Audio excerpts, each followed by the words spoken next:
Hey guys, check out this anime here. Our protagonist was sent to a magic school upon his brother's recommendation, but he was very mistaken when he thought it would be a simple magic school. There, he encounters many mysteries and a huge maze that takes over the school at night. That's exactly what we're going to see in today's video. The anime starts by explaining that in this school, 20% of all enrolled students drop out before graduation for various reasons. After this brief explanation, we see our protagonist and several other students walking towards the school. While he was walking, a flower comes to talk to him. Yes, a talking flower. She says, he seems very nervous. And he responds by asking her if it's that obvious. The flower confirms, and says he should try to relax, as today is his entrance ceremony, and even if a terrible future awaits him, he should be happy about it. What a mischievous little flower. After that, our protagonist becomes a bit thoughtful and says that this kind of thing can really scare newcomers. Then he meets a boy and a girl who are talking about that plant. The boy says that she shouldn't worry about her sharp tongue, as the plants there are especially malicious, since they are enveloped in a lot of magic, and that changes their temperament. The girl relaxes, and says that even though she doesn't know much about magical plants, she particularly loves magical creatures of all kinds. And then, we see a blonde girl arguing with a nerd. She says he should watch where he's going instead of reading that book, as he almost stepped on the stem of Madam, that plant from earlier. And at that moment, a girl wearing samurai attire passes by them, catching everyone's attention, not only because of her clothes, but also because of her incredible beauty. And now, for some reason that we don't know yet, we're shown a scene that appears to be from the future, where Oliver, our protagonist, is fighting with that samurai, and he starts thinking that meeting her might be his destiny. Sometime later, they arrive at the school and immediately witness a parade of magical creatures, where several beasts and animals march for everyone. At some point, a dragon appears, and a boy asks Oliver what race it is. Oliver explains that it's a Fafnir, and adds that there's no other dragon with scales so bright and beautiful. The boy is impressed and says he knows his stuff. After that, the boy who was talking to Oliver asks about the girl from earlier. He says she claimed to love magical creatures, so why is she looking so serious? She admits that she loves them, but tells them to look at the parade. They are making a troll walk alongside other beasts as if it were just any other monster, and she says that shouldn't be allowed. The boy, on the other hand, says that it's just a troll. They don't speak their language, and the wildest ones attack villages and people. Under those circumstances, it's obvious that some of them would be trained to serve them. She gets angry and says they only do that because humans invade their territories, and that in reality, they are gentle creatures. They start arguing about it, and at that moment, another student tells them to shut up, as they're bothering him. They apologize, and the boy says it's okay. At that moment, Oliver says they should introduce themselves before fighting like that. And as the girl is about to say her name, one of the students casts a spell on her, and she starts running against her will. She heads towards the monsters, and when she realizes, she finds herself right in front of a troll. The magic in her legs is removed, but now it's too late. The troll is right in front of her and staring directly at her. The girl is paralyzed, and the troll is about to attack her. But before he can do it, that samurai lets out a loud scream, and the troll stops his attack. She stands in front of the girl and asks if she can run. The girl says she can't, her legs are frozen. The samurai says that if that's the case, she should just stay where she is, and she'll handle the rest. The samurai draws her sword, and the other boys try to help by distracting the troll. The blonde girl uses magic, but it doesn't do anything to the troll. Then, they try all together, but Oliver tells them to stop, as it probably won't work like before. He says he has a plan and tells everyone to use wind spells and aim where he's directing, and they all do as he says. Then, Oliver uses a spell that adds to the others, resulting in a wind dragon that makes a very loud noise, attracting the troll's attention. At that moment, the samurai finds an opening and charges at the troll. As she jumps to attack, her hair turns white, and she finally lands a hit on the troll's head, knocking him out, and she saves the girl. After defeating him, her hands are trembling, and she starts complaining about how hard the troll's head was. There, she says it feels like she washed her hands with thunder. I wonder if she's ever done that to know the feeling, but oh well. Then the four of them arrive, and the samurai thanks them for their help. Thanks to the spell they cast, she finally hit the like button and subscribe to the channel. Gotcha, right? You all should subscribe too. Actually, thanks to the spell, she found an opening to clobber the giant troll. Sometime later, they arrive at the school and are at the admission ceremony. Oliver goes to talk to the samurai and is surprised that she had no plan when she stood in front of that troll. She says she just didn't see any alternatives, she had to save the girl. At that moment, Oliver remembers that her hair's color changed at that time, and he calls that ability, innocent color. It's kind of a transformation that facilitates the flow of magical particles, thus giving more power to those who use that ability. And, having said that, she must have great potential to be a mage. Now, it's announced that the ceremony will begin. The principal appears after a flash of light right in the middle of the room, introducing herself as Esmeralda, the school's principal. She starts apologizing for the troll incident and informs everyone that it has been recaptured and is under control. After that, she says that Kimberly Magic Academy will be the learning home where they will spend the next 7 years. And she says that the only things that matter in that school are 2 words, freedom and results. In other words, she says they should live and die the way they want. And she adds that it's not a metaphor, as 20% of all enrolled students don't graduate because they've been eliminated before the end of the course. She says that if anyone has any questions about what she just said, they should speak up immediately, and she will answer. At that moment, the silly samurai raises her hand and says she has a question. The principal tells her to ask, and so she does. But we can see that she doesn't really have a question. She advises the principal to make circular movements like you're seeing now, in case you feel a headache, and it will go away. Oliver looks at her and asks if she's dumb. She says no, it's true, and it really works. Try it at home, and let me know in the comments if it worked, alright? Then, the principal announces that the welcome banquet will begin. She uses magic to make everyone float, and when they land back down, all the tables are set, and the seniors enter the hall to celebrate with them. After that, the food appears, lots of food. They sit down and start talking. They introduce themselves, and the blonde girl starts. She says her name is Michaela McFarlane. Then, the crazy creature lover introduces herself. Her name is Katie Alto, which is ironic since she's quite short. And she adds that she loves magical creatures and all kinds of animals. After her, the boy introduces himself. His name is Guy Greenwood, and his family is made up of farmers. Then, the nerd introduces himself. His name is Pete Reston, and he says his parents are non-magical. At that moment, Oliver praises him, saying that he's reading a good book. This makes him very excited since he didn't know anyone who liked the same thing. After that, Oliver introduces himself. His name is Oliver Horn, and his family has had mages since his grandfather's time, and currently, he's living with some relatives. He says he has primos that consider as brothers, and they already studied at Kimberly, and he wants to follow their steps. Michaela talks to him that the way he made that dragon voice was incredible, and Oliver says that altering spells and using them in other ways is what he does best. And finally the samurai introduces herself. She says she was born in a family of samurais in the east, and her name is Nanao Hibiya. She says her arrival to the school was weird. She tells that she was about to go to base in a war, when suddenly, a wizard named McFarlane saved her and invited her to the school. The blonde girl says that since this guy has the same surname as her, probably is from her father that Nanao is talking about. She just finds it strange that he went to Asia. After everyone introduced themselves, they start eating to celebrate the entrance of everyone in the Magic Academy. Some don't know how to cut or serve the plates, so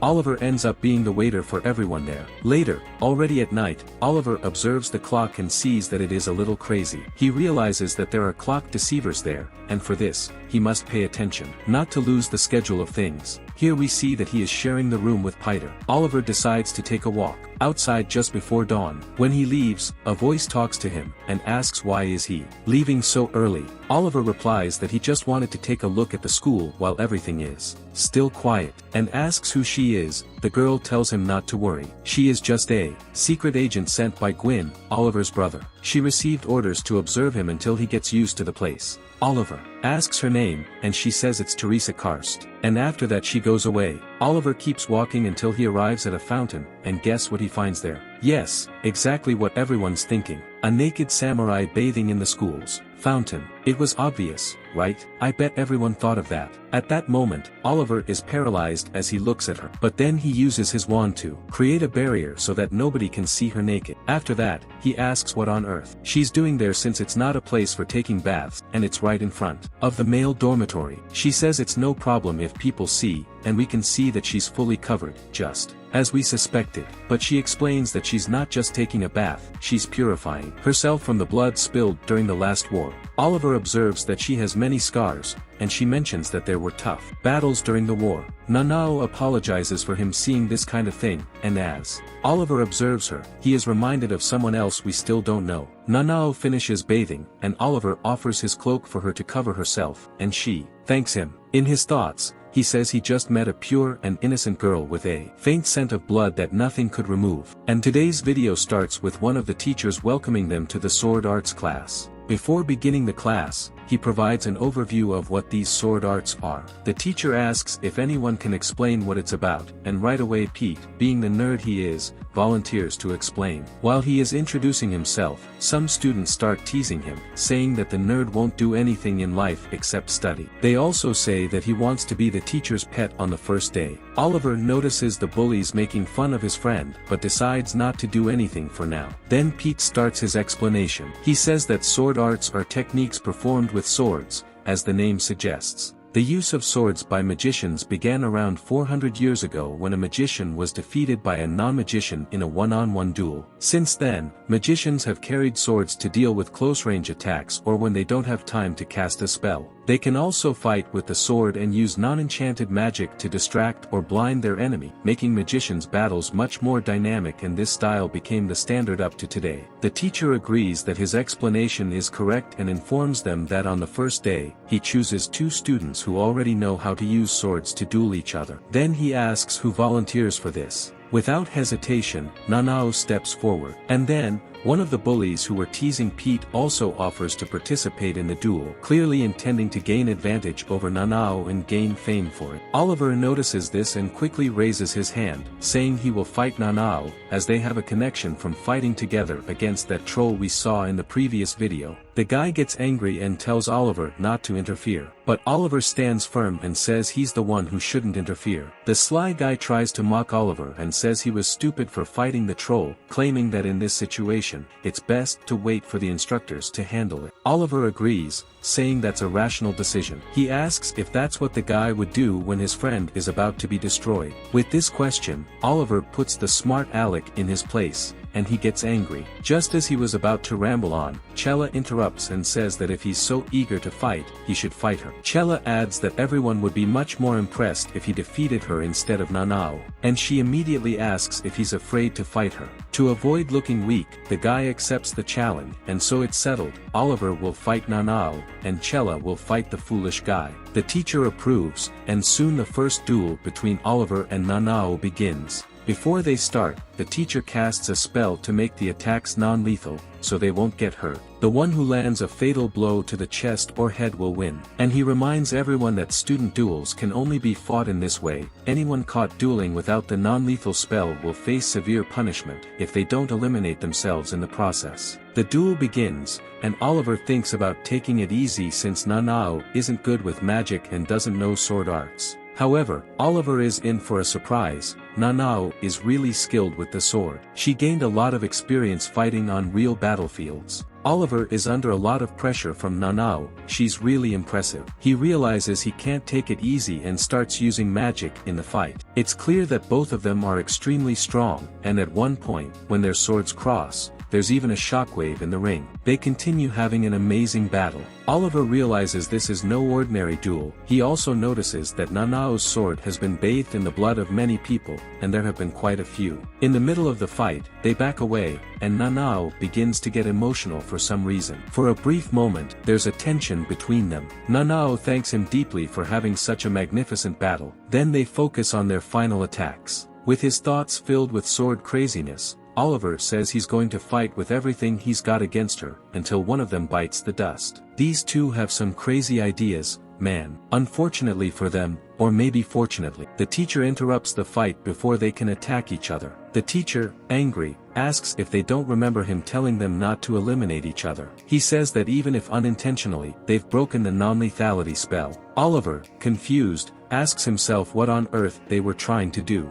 After that, the teacher tells them to put away their swords and take a rest. Then, Chella tells the teacher that just that fight was enough, and she wants to give up her fight against Andrews, and he agrees with it. At this point, Oliver heads off seriously. While he's leaving, Nanao runs after him all excited and says that it was an amazing fight, and she's never had such an exciting duel before. In her exuberance, she says that it's really a shame they couldn't finish each other off. But Oliver just continues walking and doesn't pay much attention to her, until she calls him to fight again, with real blades and no non-lethal spells. He becomes really upset upon hearing this. He refuses and says he won't ever fight her again, since he doesn't want either of them to be killed, and he doesn't want to be eliminated either. And guess what she does when he says he doesn't want either of them to die? Yes, exactly, the girl starts crying. After I call her crazy, you all complain. Later they go to a fountain and talk about their last class, which was spell studies, where the teacher was an old lady who doesn't like wizards using swords in battles.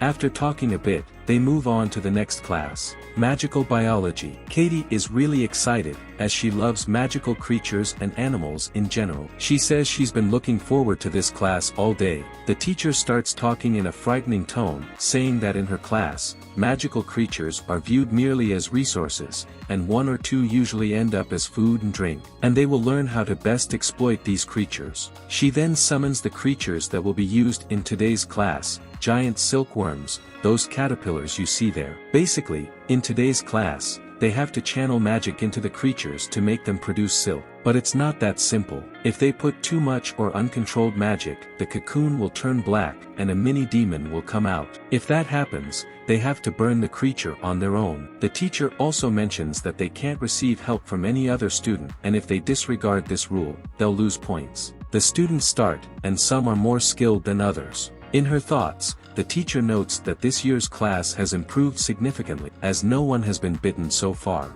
Oliver and Chella are doing well, and they help their friends with the spell. Chella says she'll take care of Nanao, as she notices that there's an odd atmosphere between them. Oliver agrees and helps Pete to succeed. Then he looks at Katie and sees she's putting in a lot of effort. At this point, the teacher says she doesn't need that much dedication, just to provide magic to the creatures. But Katie seems to have a different goal, as she's being very cautious. When Katie is on the 9th creature, Chella comes to talk to Oliver. He tells her that Katie is almost done. Chella asks why she wants all of them, since she only needs 5 to pass the test. Oliver says that it's much more than just passing for her. She's taking every possible care to keep all the creatures alive and ensure they don't suffer in the process. However, unfortunately, on the last one, she slips up, and the cocoon turns dark. Oliver tells her to burn it immediately, but Katie says that if she tears the cocoon, everything will be fine. Well, that's not quite what happened. After she opens the cocoon, the big creature comes out nervous and quickly bites her hand. Oliver and Chella quickly respond and cut the creature into pieces.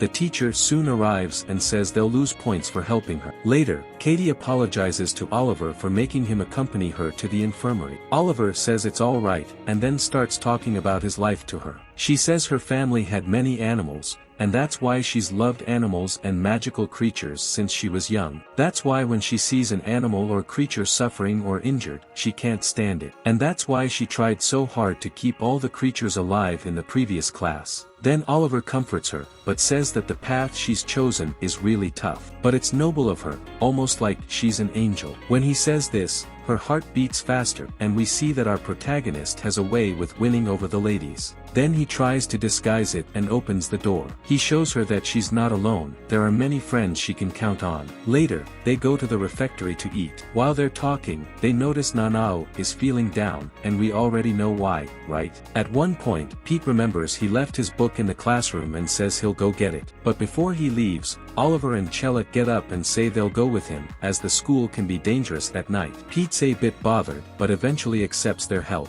Their friends comment that Kimberly School of Magic is located on top of a giant maze and might become dangerous at night when the maze spreads through the hallways. Now, we see the three of them heading toward the classroom, and they easily find the book. But as they try to open a door on their way back, they find themselves trapped, and the scene quickly changes. Now, They're inside the maze, and it looks really menacing. Pete is scared, but Oliver tells him not to worry, as it's normal for freshmen to get lost in the maze during the night, and a veteran or instructor should find them while patrolling. They move on and soon encounter a strange woman. Pete rushes towards her, but Oliver tells him to stop. The woman uses a strange mist that enchants the boys. Pete quickly becomes enthralled and tries to approach her, but Oliver soon wakes him up, and Pete regains his awareness. Oliver says there's no time to waste, and they continue moving forward. Unfortunately for them, soon their path is blocked by another student who says he's also interested in the new freshman. The guy seems like a vampire and says he wants to meet his new student soon. But unfortunately for them, they can't go back either, as the strange woman follows them, and those two veterans who want to beat up the young freshman. The bearded guy who looks like a vampire and the woman are approaching them. The guy casts a spell, and soon, some bones start appearing. And suddenly, a gigantic skeleton monster appears before everyone's eyes. The woman doesn't fall behind and immediately conjures a spell to give birth to a massive creature. I just wish I could understand how all of that fit inside her, but okay. The boys are quite impressed. Pete asks if she's summoning that creature. Chella says no and adds that she's giving birth to it. Finally, the two monsters are ready. Seeing that things have gotten crazy, Oliver calls them to run. However, the vampire guy summons some bones and keeps them trapped while fighting the weird woman. At this moment, Nanatsu arrives and says that this is definitely a place where people go for a brawl. She mentions that she recognizes it well since she has witnessed it many times. And while all this chaos is happening with the creatures, things are literally breaking. After her skeleton monster breaks, the vampire guy invokes another spell and completely reconstructs it. This time, he manages to immobilize the so-called son of that strange woman. At that moment, Nanatsu shatters the bone wall the guy created and moves forward. She says she'll protect them and tells them that their chance to escape is now, and they should go. Nanatsu says that as soon as she enters, the fight will become chaotic, and neither of the two can chase after them. And at that moment, the woman's monster manages to break the skeleton monster again. The vampire guy asks what kind of seed she'll plant in that disgusting womb of hers next. The woman retorts and asks him which body he took that spine from. Nanatsu continues speaking and mentions that someone who should have gone to the grave finally found a place for it. Here, she's talking about herself. The girl is thinking about kicking the bucket again. Didn't I say she was crazy? After this craziness, she tells them to leave and rushes towards the giant monsters. However, Oliver doesn't want her to go to her doom and runs after her to save her. But fortunately, before they could do anything, another veteran appears and sets fire to the monsters. With just one attack, he defeats both of them effortlessly. He says that's enough and reprimands the two shady veterans about the methods they're using to recruit new students. The vampire guy says he sees that his habit of setting things on fire before asking hasn't changed and calls him purgatory. The guy, in turn, tells him not to call him that in front of the new students.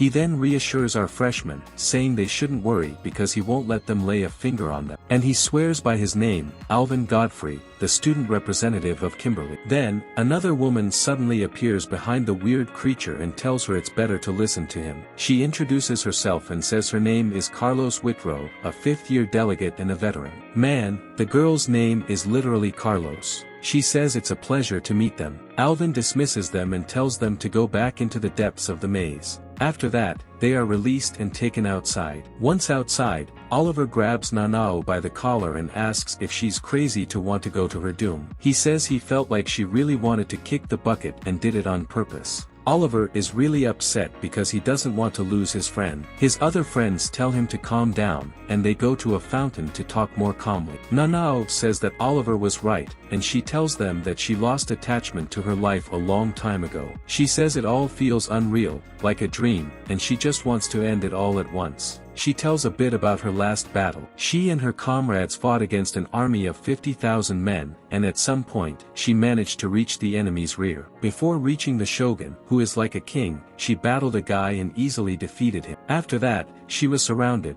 and the shogun said he would take revenge on her, and the revenge would be to send her to oblivion without even knowing her name so that no one would remember her. Before she was dragged away, Nanatsu made one request. She wanted to duel a guy named Yasutsuna, the son of the shogun. She had heard that he was the strongest in their clan. The old man gets angry and says that she just sent his son to oblivion without even knowing who he was. Nanao is shocked and says it can't be. The angry old man orders the guards to eliminate her. But before their spears could reach Nanao, they suddenly stop. And we see a guy flying upside down on a broom. He says he saw potential in Nanao and asks if she would like to go to a magic school. And that's how Nanao ended up here, and she thinks all of this has been a dream. That's why she wanted to kick the bucket to fulfill her dream. She adds that there's no pleasure in using her sword for vengeance. Where she comes from, pleasure comes from fighting for mutual love, in a fair duel between two opponents who respect each other. With no malice, she says she learned it should be like that, to find the person she loves and fight with them until one of them kicks the bucket. Oliver asks if she really thinks it's right to eliminate someone you respect and admire. Nanao says yes, but understands that it seems twisted to them. However, when she fought Oliver, she felt exactly that. She was eager to know the outcome of that fight and didn't care if she kicked him or if he eliminated her.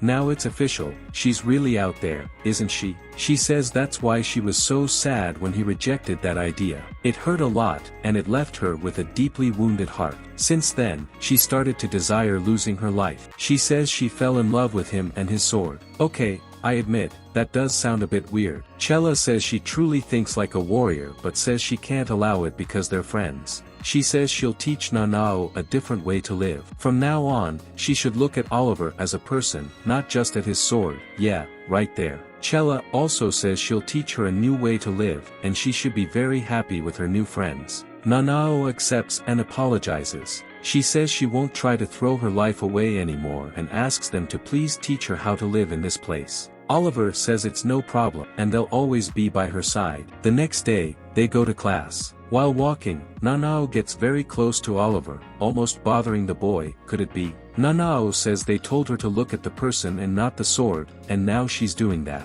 Guy and Pete say Nanao has a crush on him, and Oliver gets a little embarrassed. Then, they arrive in the classroom, and at one point, one of the students asks the teacher what a Magelamina is. Well, I'd like to know too, since it's the name of the anime. The teacher decides to explain. He says a Magelamina is a specific type of sword art. He explains that a Magelamina is a technique that, when used, will definitely send the opponent to oblivion with no chance for defense. He adds that there are 6 known Magelaminas, and for a long time, they tried to develop new ones, but without success until now. Well, since the anime is called The Kingdom of 7 Magelaminas, I imagine another one will be created. Tell me in the comments who you think will create the next one. My guess is Oliver, but I'd like to hear yours, okay? The teacher goes on to say that these techniques are secret. How they work and who can use them has never been disclosed. Some even doubt their existence. He finishes by saying that's all he can tell.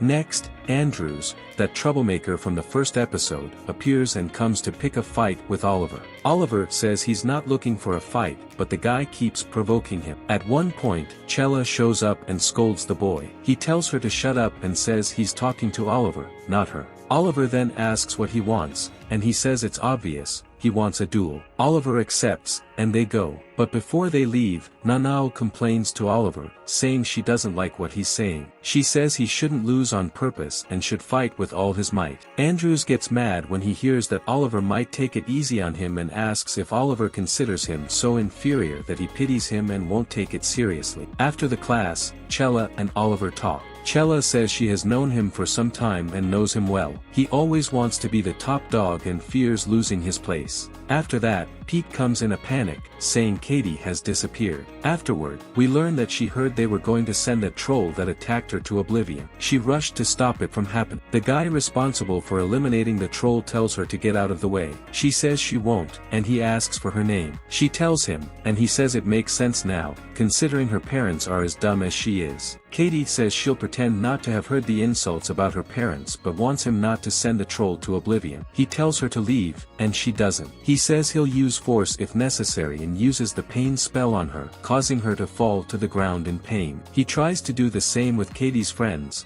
but another veteran along with one of the teachers shows up. He says it was decided that they would investigate the troll case further, so its execution was postponed, and he is free to go. And so he does, leaving with his tail between his legs. After that, they return to school, and even after being hit with that spell, Katie seems to be very happy. At that moment, a bat arrives with a letter from Andrews, and we see that he's challenging Oliver to an official duel. Katie trying to socialize and feed that troll that attacked her on the first day of school. However, for some time now, she hasn't made much progress with it. Next, we go to the classroom, and we see that some cursed students are teasing Katie for trying to communicate with the troll. They start insulting her in front of Oliver and her other friends. At one point, Guy can't hold back and decides to confront them, but Oliver stops him, saying it's not worth picking a fight and they'll only get into trouble for it. Guy stops, but the boys continue to insult even more, now more intensely. Then Katie appears, and one of the troublemakers who were teasing her approaches her and starts making fun of her. She feels overwhelmed and doesn't know how to react to the situation. However, this time, it's Oliver who can't hold back, and he quickly takes out his wand and uses an explosion spell on the troublemakers, who don't understand a thing. Oliver talks to Guy and asks if he's good at fighting, and soon Nanao joins them. They take on the troublemaking students who were mocking their friend. But, as you can imagine, this doesn't go unpunished, and soon they find themselves in a form of detention. Katie talks to them and apologizes, saying that all of this happened because she doesn't know how to defend herself. But Oliver, Guy, and Nanao say it's not her fault, they did it willingly and don't regret it at all. Then they change the subject and start thinking about the duel that Andrews proposed to Oliver and Nanao, which will take place tomorrow. Chella says that the duel probably won't be fair, and they should be prepared for anything that might come their way. The next day, it's time for the duel, and they are led by veterans to the agreed-upon location. Upon arrival, they notice that it's a kind of coliseum, and the battle will take place there. They see that there are many people in the stands, and it is soon instructed that only Oliver and Nanao stay in the arena, the rest of them must go to the stands and just watch the spectacle. Before it begins, they announce that there will be a friendly demonstration battle. It starts with a hunt for kobolds, which are a type of werewolf. The objective is to eliminate as many of them as possible within the stipulated time, and this will be the duel. Oliver and Nanao are not satisfied with this, and Nanao soon explodes. She says that there is no merit in fighting creatures that have no will to fight, and this is just something for savage and unintelligent people. Nanao then goes to Oliver and calls him to leave, claiming that it's not even worth drawing the sword for this type of battle. However, Andrews says that he put a lot of effort into organizing all of this and can't let her leave like that. She'll have to stay even if it's by force. Nanao, at this moment, says that fighting them is much more fun than what they proposed before and gets excited. Inside the dungeons, a boy releases the next kobold,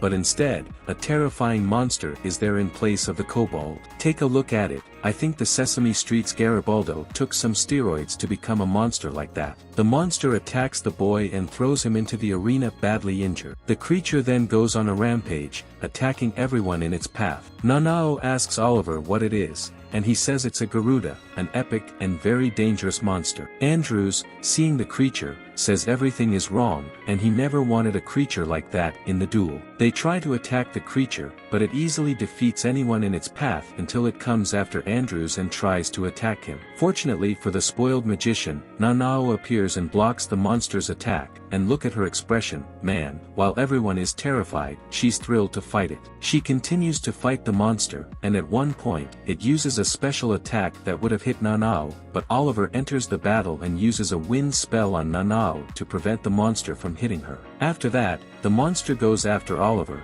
and he faces the giant chicken to fight it, but it dodges Oliver's attack and strikes him in the abdomen, nearly spilling his guts. Afterward, he seeks a safe place to heal himself, and in the meantime, Nanao continues to fight the big chicken. Inside one of the dungeons, Oliver finds Andrews completely terrified and asks him how they can fight without feeling afraid of that monster. Oliver says that he is scared too, but Nanao probably isn't at all. He also expresses his disappointment in Andrews, as both Oliver and Nanao expected to see him fighting with all his strength in a real and fair battle. After that, Oliver finishes healing himself and returns to help Nanao. They come up with a plan and go after the big chicken. Oliver is responsible for creating an opening so that Nanao can strike the creature. He does as planned and interrupts the monster's attack, but his plan goes wrong. The monster quickly recovers and goes towards our protagonist. In desperation, Oliver puts himself in front of it and instructs Nanao to attack right after the monster hits him.